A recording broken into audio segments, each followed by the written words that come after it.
When people say sanctuary, you know, again, it's not a modern concept. It's absolutely, if you were a thief being pursued by the hue and cry, if you can dodge through the marketplace, run up the steps of the church, get to the altar, put your hands on the altar, you claim sanctuary, and nobody can arrest you in church. You're safe in church. That's great. Of course, it means you can't come out of church. And as Elizabeth Woodville says, that she had always thought that you then had to eat the bread of the Mass and drink the wine, you couldn't get anything else. What she actually does is she lives in a crypt, in a few rooms under the main building of the church, and the people of London bring her food to the sanctuary door, and her servants come and go, but she herself cannot leave, and nobody can come in and arrest her.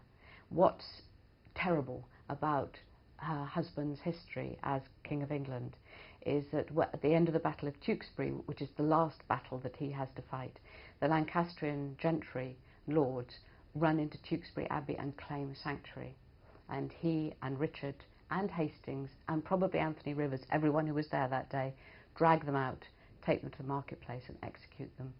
They break sanctuary. Therefore, how can Elizabeth really be safe?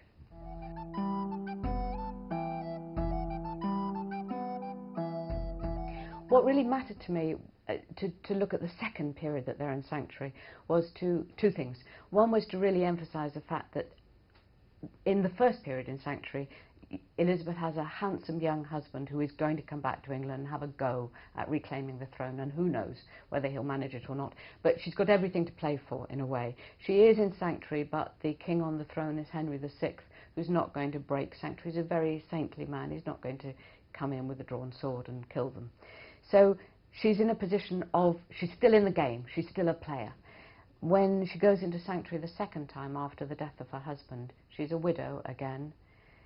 She's lost her son and heir. She's got her younger son Richard with her. She's got her daughters with her. But the chances of it all coming out all right are much diminished. And as she is in there, the uncertain world of a country at war again starts to kind of unravel under her feet. She becomes less and less certain of whether she can trust Richard, whether she has to have a rebellion against him, where her allies are, who she can summon.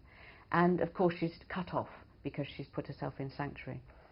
This is the time that her daughter, the Princess Elizabeth, is coming into womanhood, and having seen her mother as this glamorous, all-powerful, incredibly beautiful queen of a highly glamorous, powerful court, sees her as a woman who is not only in trouble but doesn't know what to do.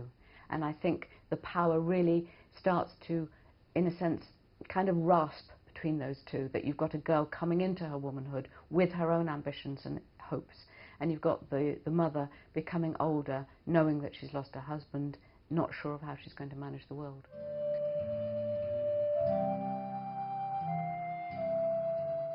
Elizabeth Shaw's commitment to Edward actually survived beyond his death, so that when Elizabeth Woodville was in sanctuary and really, one would assume, in danger of execution or murder in sanctuary, Elizabeth Shaw goes to her, and partly that's because she remains faithful to the king and therefore the king's family.